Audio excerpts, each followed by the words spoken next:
African spirituality. We had a great episode last week with Joshua Maponga. Okay. Big up to you for that one. Thank you. Yeah, you held it down nice. Thank you very much for the opportunity to present. Thank you very much for allowing a space for us to share energy, to listen to wisdom, to offer our little 2 cents nyana of our little wisdom nyana. A lot of people were blessed in that episode. I'm very thankful to all the squatters and the hustlers that watched the episode, shared it. It's got a good view count, which means to me, we are infiltrating a lot of minds and planting good seeds that they can harvest as time goes on. And still talking about Intos of Africa, Intos Sintu. We also had another very successful episode, no Kokos Koteni.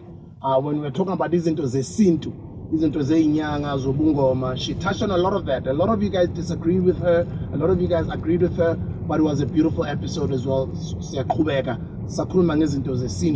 And the brother that I've invited, you guys have enjoyed him, and you said he must come back. The previous episode I had him all by myself. I had him all to myself. That episode is actually a successful episode, over 100,000 views. Go check it out. Yeah. But this time around, I said, let me invite Umkulu, but let me have Penuel. So I introduced them to meet each other, and let's have a discussion since we're in this season of people discussing the African calendar, people discussing the African New Year, and he's also part of the people that come from that family tree, or let me say students of the great Ukoko Credo Muta. We'll hear a thing or two from him. I'm excited about it, and I'm definitely sure my brother Penuel is looking forward to this one. No, I am. Sicela ukukubingelela baba. Ukuthi uzosibona bhuti wethu esimthandayo kakhulu. Please welcome to the virtual Mkuku with us, and I just want to greet you officially again on camera. Ngoba abantu bazothi asihloniphi.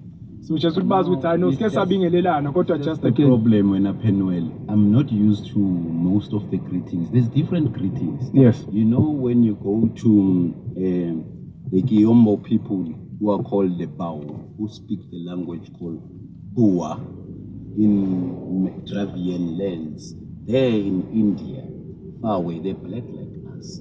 When they greet people, they cheek each other with their forehead. Okay. They greet each other like that. So there's many different ways of greetings, and these greetings symbolize communication, particular communication. That is why the world is built in structures of 4 corners and 90 degrees and 108 angles, or 180 degrees of the reflect of the planet the way we are seeing it. So obviously the greeting is a symbiology of No, thank you very much. Siyabonga ukuthi ufike uzosiblessa. I was fascinated. Sorry, Spusiso, please. And maybe before you start this episode, guys, starting from last week with Bishop Joshua Maponga episode, we've decided to go live on the comment section. Go crazy. Whatever you disagree with or you agree with, or whatever you have in your heart, you've always been teasing us. We don't open the live comment section, the live chat section. So you guys can go crazy. It's open. Comment as much as you can, as we are all learning. Sorry about that. No problem. I was fascinated by the conversation you had with Usbusis, and I realized you're a huge fanatic and student of etymology. So if you could first start by explaining to myself and to the squatters, what is etymology and why is it so important for all of us? Well, etymology is important because it's a use and form of a language and its origin, how it influenced psychologically the community, social structures, and how it changes. So the meantime you know the etymology of the word, you'll understand how you behave. Because sometimes you'll talk things without knowing. As far as they've said it in most other videos, other people going out there saying that English is a spell. True English is a spell. It's a reverse spell. So because some other words don't literally mean what you assume. They mean something else. In the meantime, you have true content of what things mean. Even the cosmology, you'll understand it clearly. You'll be one with everything around you. One of the questions I thought I'd ask you later, but since you're raising it, I'd like to bring it now. Could it be argued, based on my education and my knowledge, could it be argued that language is God? Language has an influence over people's psychology to a point where you can get them to behave in a certain way and get them to believe in certain things. What happens when you take what we know as language away? If you take a language from someone, it's like stripping them from their covered clothes, because they'll be naked, and when they are naked, they become an embarrassment in their own community that wears clothes. So a language is something that forms our identity, and it forms our articulants and understanding of the cosmology. Similarly to English, It has borrowed a lot of words from Greeks. It has borrowed a lot of words from Indo-Germany. It has borrowed a lot of words from Latin. Same to Arabic and Hebrew. But it's not a pure language as English. That is why it becomes a cursed language. But the original language has identity of things around you. You can relate with them. So if I strip you that, you are no more relating with something that is around you or yourself. Can you simplify it? In a simple way, if I strip you your toy, your favorite toy, that help you in achieving some other things, maybe your gardening machine or something, then you'll have a lot of dirty garden or a chaotic place rather than a neat place. So if you are stripped your language, you couldn't articulate some concept clearly, like scientific concept. When we talk about science, they will tell you that no, Zulu doesn't have science. Oh, Sotho, we get it from Europe. Yes. But in our language, we have ways to identify scientific concepts. Like a spaceship, we have a word for a spaceship. In Ndwendwe, we have a word for a pyramid. In Dongolo, we have the word for everything, detail to detail. But now, because we are stripped of our language, we need to depend on the language we are using now, that is English. Meaning when you speak your own language, you couldn't put things into detail. What happens when language is taken away? So you speak about stripping someone of their clothing. Yes. Can God and culture exist without language? If you look at, for example, the animal kingdom, who communicate in various ways, but they don't have the type of language, formalized languages that we have. Could it be argued that when you take language away, you remove the essence of God, you remove the essence of culture? And if that is the case, does that mean God only exists through language? Let's start with this. It is said, thought when it came out in images, existed from the domain of darkness. It came out speaking, meaning he spoke the way. That is why you get it even in the Bible, that in the beginning was the way, wavering in the waters of doom, meaning the medieval waters, the old waters, sky, universe itself, whatever we want to call it.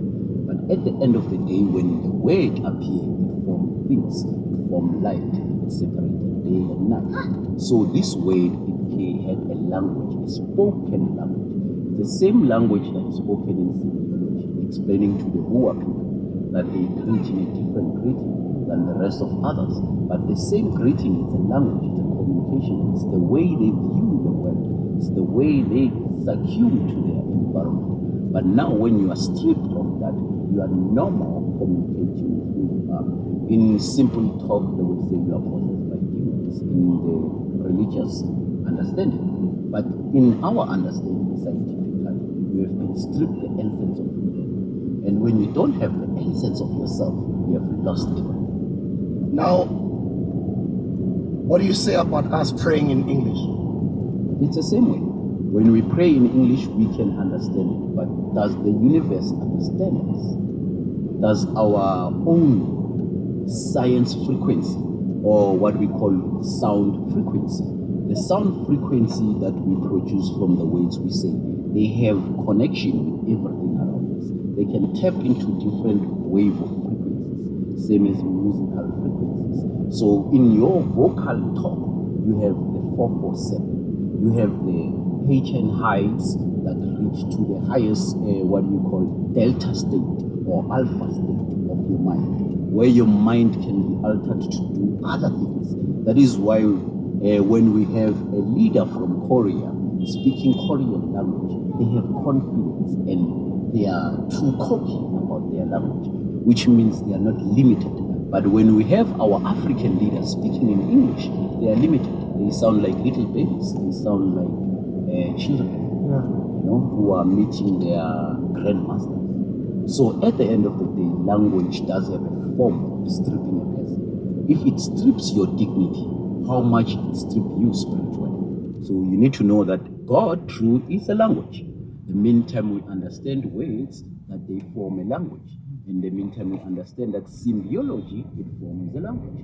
Because there's neuro-linguistic language, the language that is spoken through your neural nervous system through science and symbols. that is called NLP in psychology. How does that relate to what Koko Credo Mutra spoke about? Apparently, this is me saying apparently, he didn't say apparently. He said it was actually a factor with they used to communicate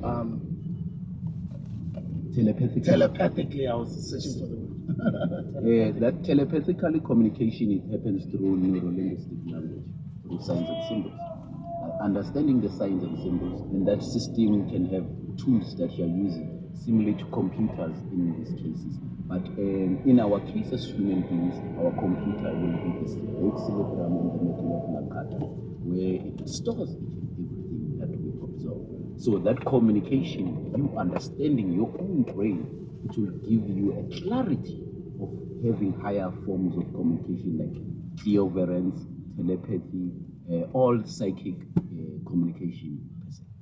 The question before this, so are you recommending that when we pray, we should pray in our own indigenous vernacular or mother tongue? When you pray, you need to pray in a language that you understand. Symbiology. What is symbiology? That is why a priest carry an incense to burn an incense, saying that they communicate with spirit. That is why a priest will have a cross. That is why a priest will have signs of way, raising hands, and all those kind of things. Those are symbiology. That is linguistic language.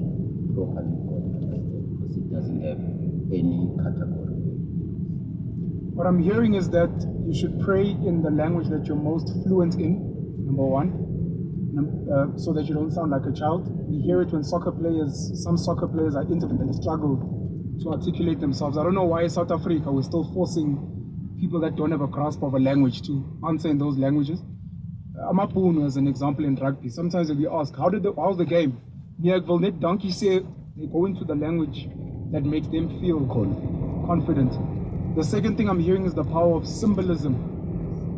My mother and I were having a conversation about how we used to use symbols, what today in technology speak we call emojis. And why are we not communicating in that? Because it transcends. The Bua people you're speaking of, you're saying they are of India, and obviously we have Bua here in South Africa. Is there any link? There's a link, say. There's what we call human migration in evolutionary studies, geography. But now that evolutionary study is not accurate. In history, it is told that black people have migrated all around. When they landed from the sky, since they are from the stars, their story is ancient. Black people are ancient people. When they land here, they migrated to all the places around planet Earth, civilizing people they encounter who were planetars, were living here, whom we found. So that is why you found people who have similar language like us in South Africa, but they are far. Same as the Inca dynasty in America. When you see the Inca dynasty, they have the god called Yakatan, also known as Tlatlamasho or Tutlakan. And we in South Africa, we have Tlatlamasho and Ramuloki.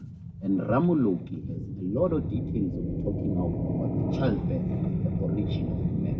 That is why they talk about law coming out of the king. Just that's our creational story. Then when we talk this creational story, we are explaining our migration, our existence, how we influence civilizations. You're saying, I think this is the first time I'm hearing this, almost everyone tends to agree that all human life was born in Africa and then spread out. So at some point the confusion has been, why are the white people, Indians, Chinese? What led to those black people converting to that? Was it the climate? Was it diet, etc.? Now you're telling us, black people came from the stars onto planet Earth to a kid, came as aliens onto this planet. And we already found other people living here. And we have come to influence them, which now speaks to, and I know you guys touched on this in the past, the pyramids that were built by black aliens, which is us. And we are now interacting with species we found here and even breeding with them.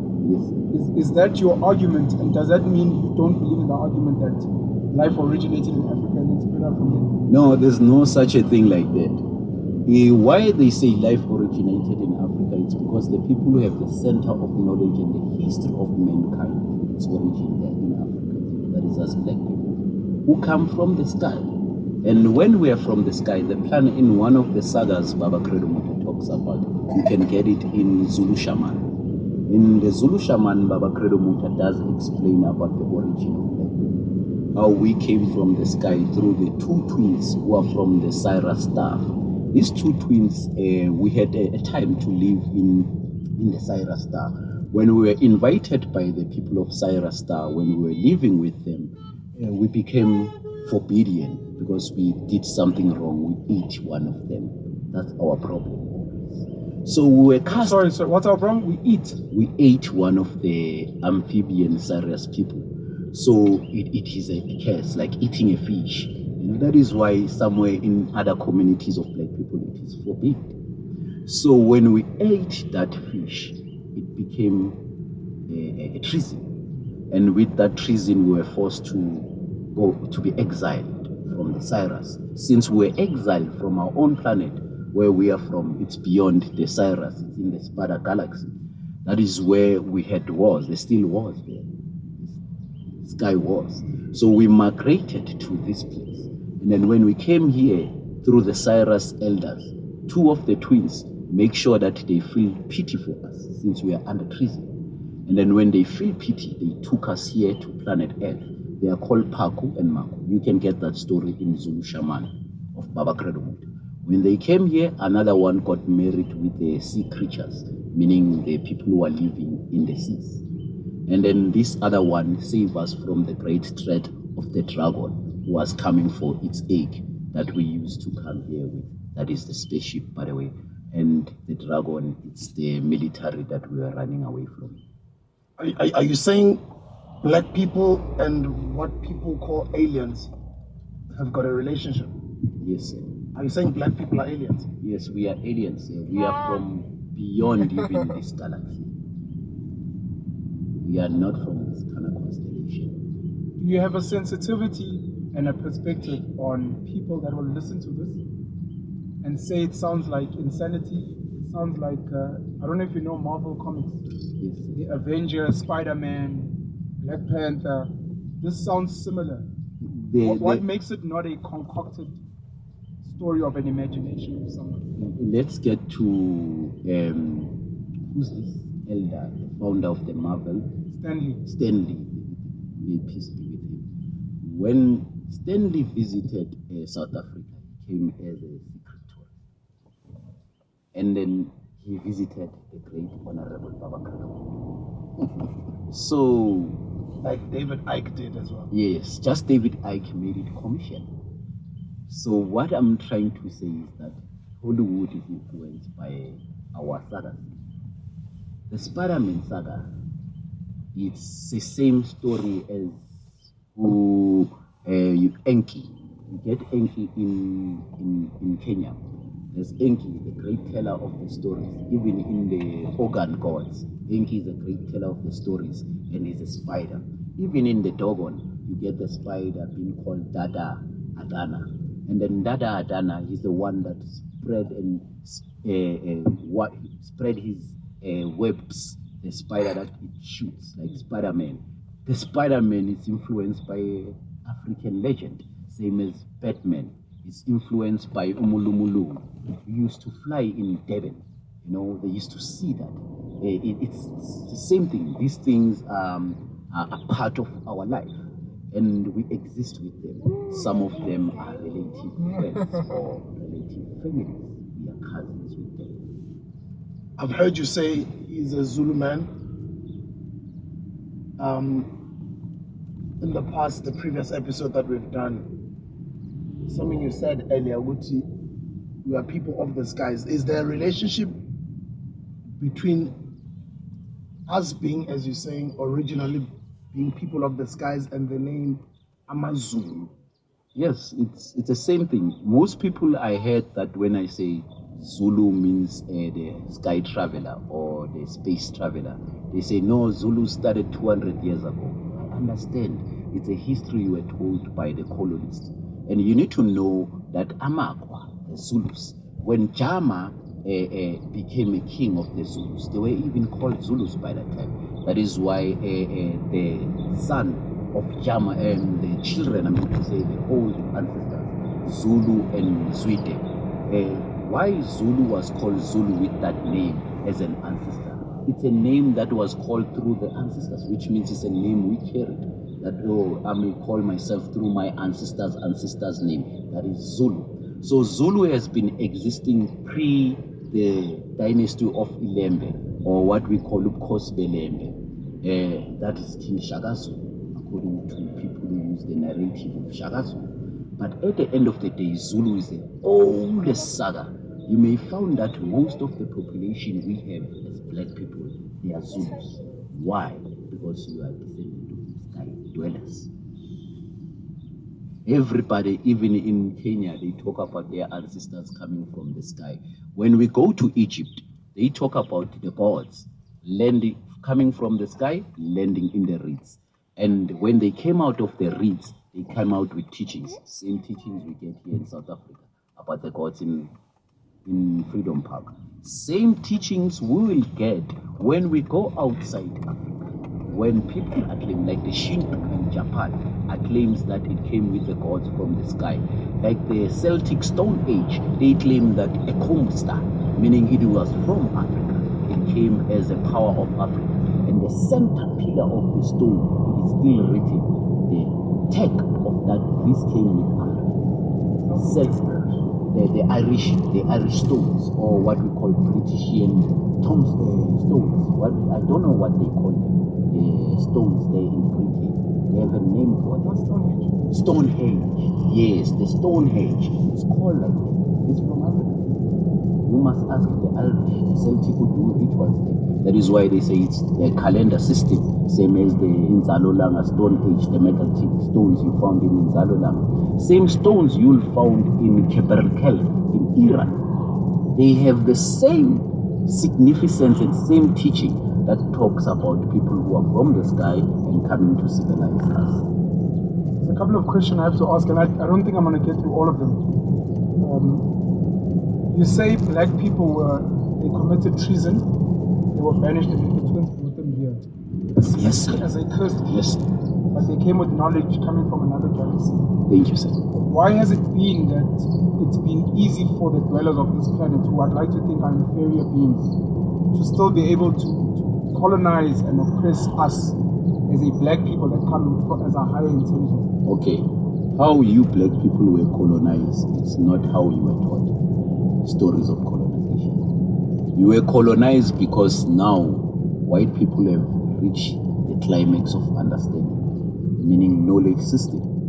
And then the knowledge they have reached, they've discovered that you are not violent anymore since you are from treason. You have chosen to be in peace with everything. And now they've taken advantage of your peace. Jeez, that makes a lot of sense. When you spoke about the animal, sorry, okay. When you spoke about the animal, that we ate an animal we were not supposed to eat, Yes, sir. how does that link to how we live now? Is there a chance that it's not an animal. It wasn't an animal. It's a human being. It's just we, in our view, will say it's an animal. Oh, okay. So there's no link between that, because you mentioned something about certain spaces where they still don't eat certain fish, as an example. Yes. Is there certain foods? Are there certain foods we're not meant to be eating? Yeah, there's food that is forbidden to eat. Like whales are living human beings. They are children of Park who got married with the queen of the seas. The whale. Yes. Which other foods and animals are we not meant to be Like the eating? fish. Most people, they know about that according to your customary tradition, where they are from, traditionally.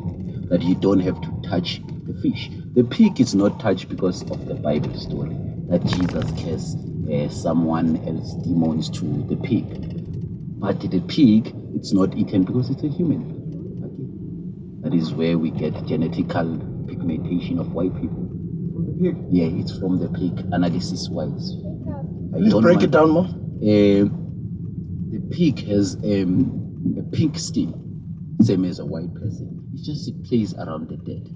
And the pig gets red when it is angry. If you have live amongst the pig, they get this kind of color reddish in that pinkness. And genetically, their genotypes it has the same genotypes as a white person. That is why a pig plays with dead in the living sun, where there's a lot of sun, not the wild pigs. I'm talking about the pigs that live. They started to exist here 6,000 years ago because they were interbreed of these wild pigs. So a white person started to exist here 6,000 years ago. Similarity of things. I want to know about why do other races have got what other people would call stronger melanin than the other, and other people would call melanin from black people carbon? Yes, we have carbon because we are carbonated people who pass through next to the sun. Let's explain this. If I have a spaceship that is going to pass next to the sun, whatever protection we have as a spaceship, that we are internally protected from nitrogenous gas or CO2 gases, we are safe. But at the end of the day, we are not safe from the rays of the sun. The heat will penetrate whatever protection. It still penetrates even in here. You can protect yourself in a cave, but you can feel the heat under the basement of your cave, that the sun is hot. So the heat can penetrate even into higher protected layer densities. So we passed through the sun, next to the sun, by coming with Mpaku. Remember the legend. So there's legends of us traveling the stars. The stars passing through the sun. Here in planet Earth, it's our only star. Here in the Milky Way galaxy, the only star we have, it's the sun. Apparently, in our universe, there's no many stars. So we pass through these stars. We're going to absorb a lot of melatotissues. That is why it's called melanin in Greece. It means, it traces from the language mele, meaning heat. That's a Greek word, meaning heat. And it means fire, melancholy. That is why we use the word melancholy when it's under fire. Hence why Shakespeare, in his words, used such a word as mele to identify